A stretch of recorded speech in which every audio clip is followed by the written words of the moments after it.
Assalamu alaikum wa rahmatullahi wa barakatuh. So let's start revising the module of contemporary African poetry together. So today we are going to analyze the Nigerian or the African poem Civilian and Soldier by the Nigerian poet Wole Soyinka, 1996. So, of course, to ensure better understanding of the poem, the first thing we need to do is to contextualize it within history. Means to talk about the historical context of the poem and why this poet wrote this poem exactly. So, this poem took place during the Nigerian Civil War between 1967 and 1970. And of course, as all wars, it resulted on a lot of sufferance, poverty, starvation, social economic problems, the aftermath of wars. And Shoyinka, our poet today, was himself arrested during this civil war for almost 2 years. And of course, this highly or significantly influences his writings and his exploration of violence and morality of wars. So, before analyzing the poem, let's talk a little bit about the title. And this is actually my analysis. I don't know if it is correct or if you agree with me. Civilian and soldier. If the context is a war between two different countries, of course the title would be villain and hero. Of course, the civilian would be the hero, and the soldier would be definitely the villain.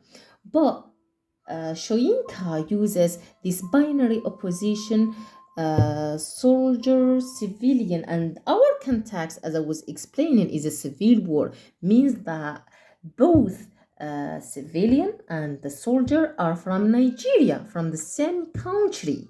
All right, so both of them are citizens from the same country, and as we are going to understand later, that both of them are victims of a corrupted and oppressive system. This is why he deliberately uses these title instead of talking about goodness and being bad.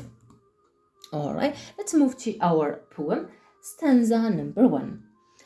My apparition rose from the fall of lead, declared I am civilian. It only served to aggravate your fright, for how could I have risen, a being of this world, in that hour of impartial death? And I thought also, nor is your carol of this world. So the first thing to do before explaining the stanza is explaining the difficult vocabulary within it. So apparition means think about it like a ghost or the soul of someone dead. Okay, lead means bullets, rasas. What else? Impartial means neutral, and carol means conflict or dispute. Okay, so as the picture may indicate, this stanza is talking about a soldier and civilian. Imagine with me the situation: a soldier shoots a civilian, and the soul of this civilian raises from the leads. ناضت من حطامته هذاك الرصاص، ناضت السول تاعو, and he started a conversation with the soldier. He told him, I'm just a civilian. Like he tried to soothe him or to calm him, telling him, I'm just a civilian, I won't cause you any harm. But ironically, his declaration that he is a civilian aggravate things. Like he increased the fear of the soldier. Like the soldier was thinking, how come he can raise he can raise pardon from death or from bullets. Okay, so this is about the first stanza. So تخيلوها السولجر تيرا هذا المدني مدى الروح تاعو ناضت من الحطام وقال له بلي انا مدني زعما سيا بايكالم يقول بلي انا مدني ما غادي ندير لك والو. اي زاد في الخوف والرعب تاع هذاك الجندي. اوكي، قال كيفاش قادر ينوض من هذا الرصاص قاعد يهدر معايا. مام هذاك المدني قاعد يخمم باللي مام هذا الحرب it is from another world, like it is nonsense. Okay, stanza number 2. You stood still for both eternities, and oh, I heard the lesson of your training sessions, cautioning scorch earth behind you, do not leave a GPS natural to the rare reiteration of my civilian quandary, borrowing earth from the lead festival of your more eager friends, worked the wars on your confusion, and when you brought the gun to bear on me, and death twitched me gently in the eye. Your plight and all of you came clear to me. So, in this stanza, like the civilian, at this moment between life and death, he remembered the training of the soldier. He remembered the orders of his superiors who ordered him to destroy everything and do not leave anything behind him. Do not leave a GPS natural, someone who is maybe he is innocent but you suspected him, kill him, do not leave him. Okay, so at this moment the civilian realized that actually both of them, the civilian and the soldier, are both victims. This soldier is a victim of a corrupted system that ordered him to kill his brothers and the civilians. The third stanza. I hope someday, intent upon my trade of living, to be checked in stride by your apparition in a trench, signaling I am soldier. No hesitation then, but I shall shoot you clean and fair, with meat and bread, a gourd of wine, a bunch of breasts from either arm, and that lone question, do you friend even now what it is all about? Very beautiful stanza. So in this stanza, the civilian imagines a version of a future in which, how to say, قلب الأدوار, reversal of roles. Okay, so the civilian will meet the ghost or the soul of the soldier, and the soldier, of course, he will say, I am soldier. And in this case, the civilian said that I will shoot you. But by what?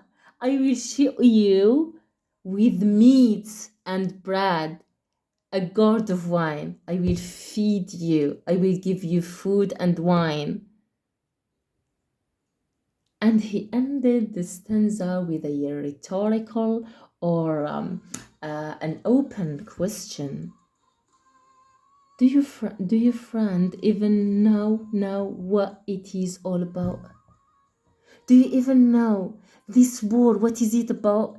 This stanza or this final question reveals the absurdity and the nonsenseless of this war.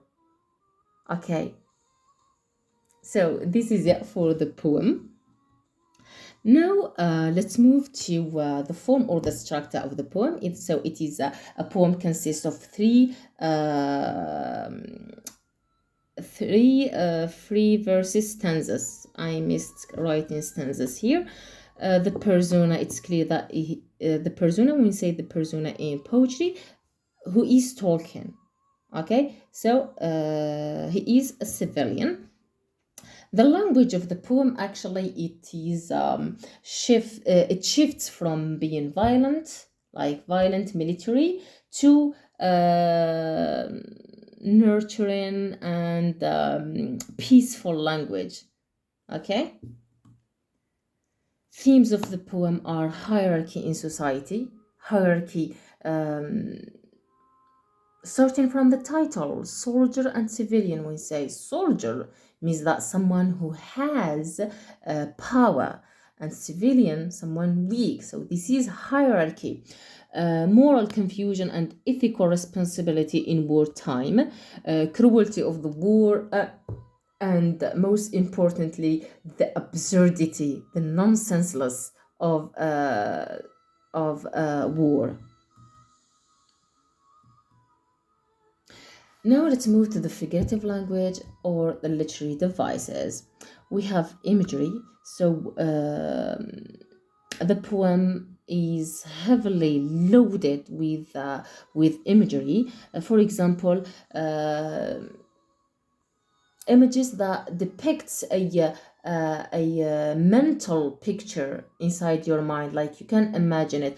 My apparition rose from the fall of leaves, like you can imagine a ghost raising from the fall of leaves. Okay, so it's very vivid imagery. Personification, of course, it is given human attributes to non-human. نعطوا صفات إنسانية لغير الإنسان. إعطاء صفات إنسانية لغير الإنسان. For example, in the first stanza, my apparition rose, declared. Okay, so a ghost or a soul cannot rise and cannot talk or declare. So this is a personification of the soul. And also another personification, impartial death. Death cannot be neutral. Neutral is adjective or attribute of human. Death twitched me gently in the eye, like touched. Death touched. It is personification of death. Juxtaposition means opposition. We say Lad festival. Lad means Rasas. Festival means Mihrajan. When we say Mihrajan is something worth celebrating, and we say Lead. Lead is something, death. And civilian and soldier, another opposition or another juxtaposition. Sound devices. Line breaks. Line breaks when the idea is not completed in the first line and you need to read more to understand the idea. This is what we mean with line breaks. And caesura, when you have pauses or punctuation marks within the line itself, means you have pauses, you have to stop. I will read it like that. Signaling, I am soldier, no hesitation then. So I need to stop. We call this caesura in poetry. And enjambment it is the opposite of the caesura, when there is no punctuation mark at the end of the line and you need to continue reading. This is enjambment. Let me read this for you. For how could I have risen a being of this world in that hour of impartial death? So the first line ended with no punctuation mark. This is what we call enjambment. So these sound devices give not only musicality, but even to make you reflect and to think about what the poet said. All right, so this is it. So now the most important point, which is the exam. So how are we going to use this in our exam? For example, she is going to give us a poem to analyze. Of course, we're going to write an essay. Let's suppose she gave us this poem to analyze. So, of course, you will start with an introduction in which you should you should go from general to specific. For example, start talking about African poetry, generally speaking, then moving to post-colonial African poetry, and then moving to talk about the poem itself. And in our case, talking about Nigeria, civil war, and this poem particularly. Then in the first in the and I suggest for you to not start with the introduction, okay? Leave it to the end, okay? Because you need to write a thesis statement at the end of your introduction, and this thesis statement you should stick to it in the elaboration of your body paragraphs. So the first body paragraph is going to be about the poem itself, like its meaning. For example, you will summarize the poem. For example, I don't know what to say. So this poem is about blah blah blah blah blah. In the first stanza, the civilian imagines himself between death and life, and his ghost raises from the fall of Leeds and started a conversation. Blah blah blah blah blah. In the second stanza, also blah blah blah. In the third stanza, blah blah blah. The first body paragraph ended. Then in the second body paragraph, I will talk about the style, about the figurative language. Here we need to memorize like some not lines. You may say lines. For example, I have simile in my poem. I will memorize it. Personification, I will memorize it to give an example, to support my body paragraph. In the second body paragraph, I will talk about the figurative language. For example, Soyinka in his poem Civilian Soldier uses a vivid imagery, and I will give an example, a simile, and give an example. Okay, so the second paragraph will be about the figurative language, الجمالية, style تاع الpoem. Okay, then a conclusion, I will just rewrite my introduction in another way. So this is it. Thank you very much, and I wish you the best of luck.